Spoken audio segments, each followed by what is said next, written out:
Հարցը կենտրոնում։ Պարոն Փաշինյան, Ֆրանսիայի նախագահ այստեղ։ Եվ իմիջիայլոց ես ասեմ, ես ազգային ժողովում խնդիր եմ ձևակերպել եւ այդ խնդրով մենք քաղաքացիների հետ աշխատելու ենք, որ պատերազմի եռագլուխ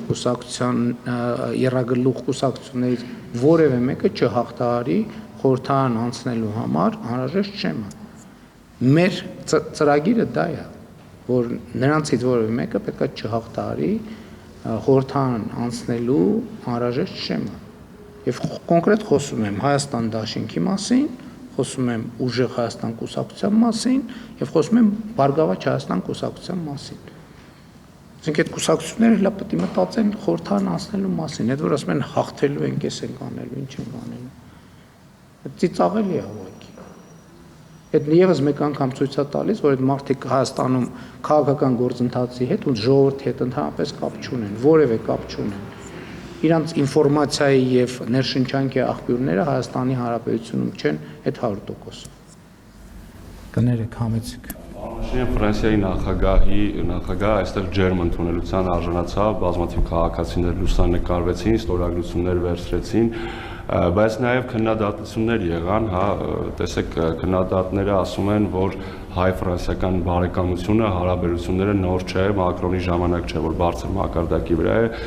նախկին նախագահներն են եկել Հայաստան եւ միշտ բարեկամական հարաբերություններ եղել է եւ նրանց քննադատողներին այսպիսի մի հարց է հետաքրքրում, ասում եմ Մակրոնը ինչ է արել, բացի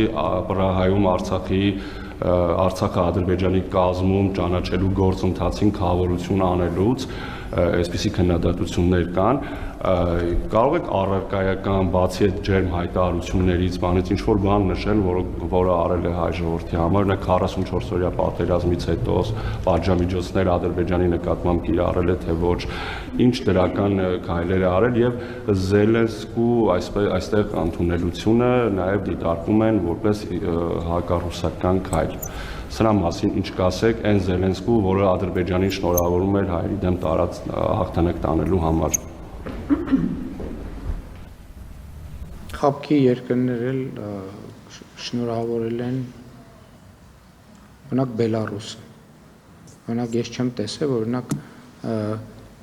նույն Բարգավաճ Հայաստան կուսակցության ղեկավարը, որը ջերմ ընկերական հարաբերություններ ունի Բելարուսի նախագահի հետ, կես բերան արտահայտված լինի այդ առիթով։ Էլ չեմ խոսում այդքան որ իմիջայլոց նույն ուժերը, էլի քանի որ արդեն հրապարակային խոսվել է դրա մասին, չէ, նաև Ռուսաստանի բարձրաստիճան պաշտոնյաներ արտահայտվել են, այդ թվում այդ դիտանկյունից։ Ես չեմ տեսել արձագանք։ Ինչի չեն արձագանքել։ Եվ որն է նրանց դիրքորոշումը։ Հիմա նույն Բարգավաճ Հայաստան, ուժեղ Հայաստան եւ Հայաստան դաշինքի ներկայացուցիչները Պրագայի հոկտեմբերի 6-ի հայտարարությունից առաջ երկու անգամ ամենաբարձր մակարդակով հնչել է Ռուսաստանի Դաշնության կողմից հայտարարություն Ղարաբաղի Ադրբեջանի մաս լինելու վերաբերյալ։ Իրանք ոնց են մեկնաբանում դա։ Ես չեմ լսել այդ մեկնաբանությունը։ Հաջորդը ես ուղիղ ասել եմ Բելարուսի նախագահը ուղիղ Ադրբեջան կատարած այցի ընթացքում հայտարարել է, որ ինքը մասնակցել է 44-օրյա պատերազմի նախապատրաստություններին։ Բարգավաճ Հայաստան կուսակցության նախագահը մինչև այդ թեմայով դիրքորոշում չի արտահայտել։ Թող արտահայտի դիրքորոշումը։ Բելարուսի նախագահը հայտարարել է, որ հայերը ոչ մեկի բացի բանից ԵԱՏՄ-ից պետք չեն։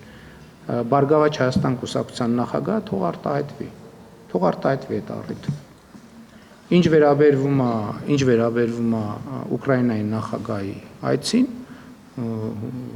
ես նախկինում էլ այդ թեմայով արել եմ հայտարարություններ, մենք Ուկրաինա հումանիտար օգնություն ենք ուղարկել եւ ես ասել եմ, որ դեռ գիտեք երբ եմ ասել դա, կամ 22 կամ 23 թվին, չեմ հիշում, ասել եմ, որ Ուկրաինայի հարցով մենք դաշնակից չենք Ռուսաստանի։ Եվ դուք գիտեք, որ թե Ալմաթայի հռչակագիրը ինչ կարևոր եւ սկզբունքային նշանակություն ունի մեզ համար եւ մենք հենվում ենք Ալմաթայի հռչակագրի վրա եւ այդ հենքի վրա ենք կառուցում խաղաղությունը Ադրբեջանի հետ։ Եվ սա մեր սկզբունքային դիրքորոշումն է, ինչ վերաբերում է թե Ֆրանսիայի նախագահ Էմանուել Մակրոնը ինչ է արել, մայիսի 28-ին կտեսնենք ինչ է արել։ Ինչի պատմեմ։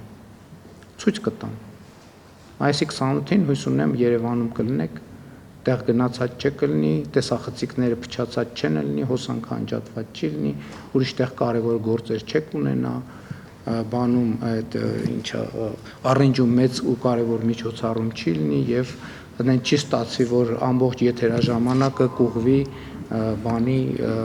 առնջում լայնած առնջի մի հատվածում, մի փոքր հատվածում միջոցառումներ լուսաբանելու վրա։ Կգաք կտեսնեք, կամ էլ չգաք գոնե հեռուստացույց միացրեք կտեսնեք Ֆրանսիայի նախագահը ինչ արել։